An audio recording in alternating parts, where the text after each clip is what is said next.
ঈদের জন্য কি কি মশলা রেডি করলাম সেটাই আজকে আপনাদের সাথে শেয়ার করব। হ্যালো এভরিওয়ান, আসসালামু আলাইকুম। আজকের ভিডিওটা দুপুর থেকে শুরু করছি। এখন বাজে দুপুর 1টা। আজকে এই বড় ফ্রিজটাও ক্লিন করে ফেলছি। ওটার কোনো ভিডিও শ্যুট করি নাই।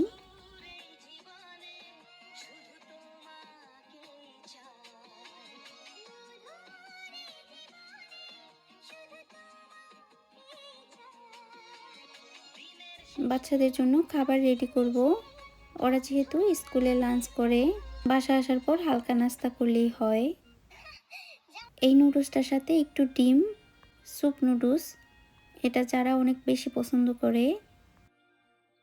আর স্যান্ডউইচটা করব জাইনের জন্য, জাইনের পছন্দ আবার স্যান্ডউইচ।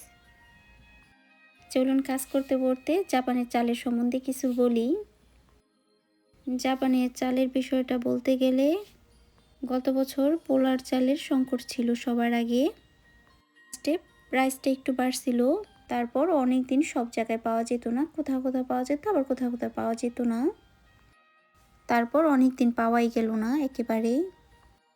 দেন আসলো জাপানি চাল, যেটা আমরা প্রতিদিন ভাত রান্না করে খাই। ওটা হঠাৎ করে প্রাইসটা অনেক বেশি হয়ে গেল।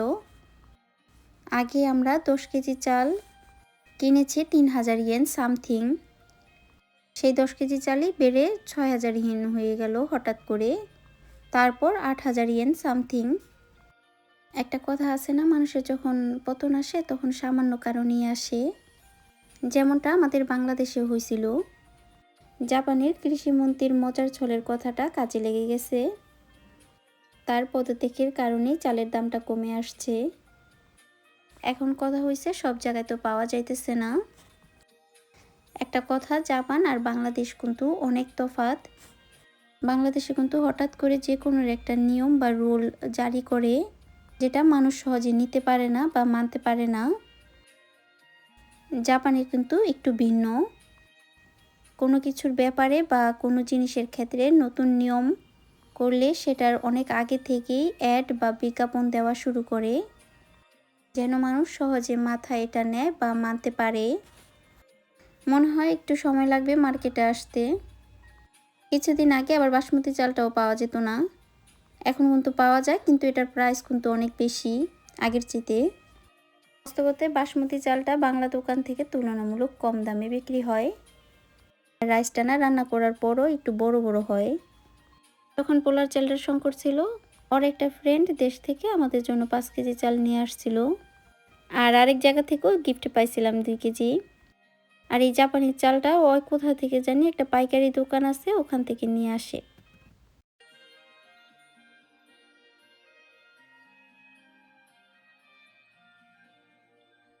আমি দেশে থেকে সব ধরনের মশলা আনাই। আমাদের লোক আসলে আমার মা আর কি দিয়ে দেয়। হলুদ, মরিচ, ধনে গুঁড়ো আর শুকনো মরিচ, কিন্তু জিরা গুঁড়া করে দেয় না, এর ফ্লেভার নাকি নষ্ট হয়ে যায়। হলুদ মরিচ রোদে শুকায়, তারপর ভাঙ্গায় দেয় বড় মেশিনে মনে হয়। ওই প্রসেসিংই সবসময় আর কি মায় দেয়। জিরা গুঁড়া আর এক্সট্রা মাংসের জন্য মশলা আমি ঘরে করি। জিরা আর শুকনো মরিচ একসাথে ব্লেন্ড করলে কালারটা সুন্দর হয় আর ফ্লেভারটাও অনেক স্ট্রং হয়। করে দেখতে পারেন। আর এখানে নিয়েছি দারচিনি।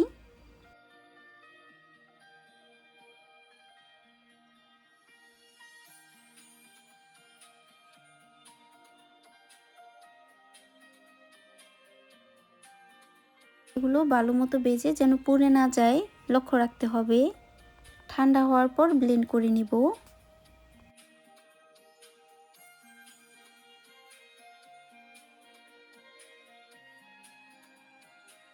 এখানে নিয়েছি দারচিনি আর তেজপাতা। এই মশলাটা মাংসের টেস্টটা দ্বিগুণ বাড়ায়। এটার ফ্লেভারটা অনেক স্ট্রং, অল্প একটু ব্যবহার করলেই হয় তরকারিতে।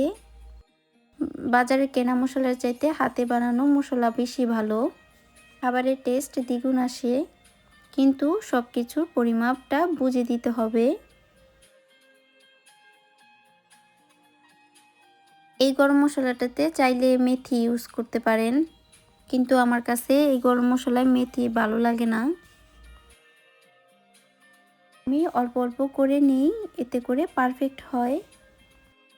বেশি দিন ইউজ না করে কয়েকবারে বানিয়ে নিলে ওটা বেশি ভালো।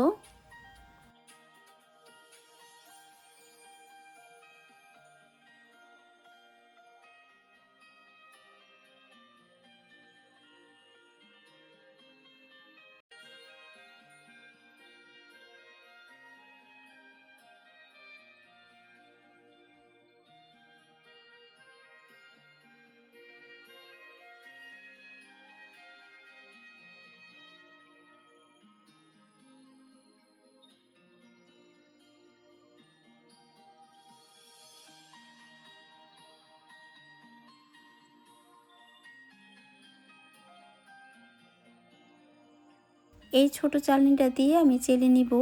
যে এক্সট্রা গুঁড়ো গুঁড়ো থাকে ওইগুলো পরে আবার ব্লেন্ড করে নিব। এতে করে মশলাটা না কেনা মশলার মতো হবে। আর দেখার সৌন্দর্যতে আমি একটু তেজপাতা আর কি কেটে কেটে দিচ্ছি, দেখতে ভালো লাগবে। প্রথমে ব্লেন্ডারে ব্লেন্ড করে নিয়ে পরে এটা দিয়ে আর কি চেলে নিছি। আর যে এক্সট্রা গুঁড়োগুলো ছিল ওটা আবার আমি পাটায় পিষে নিছি।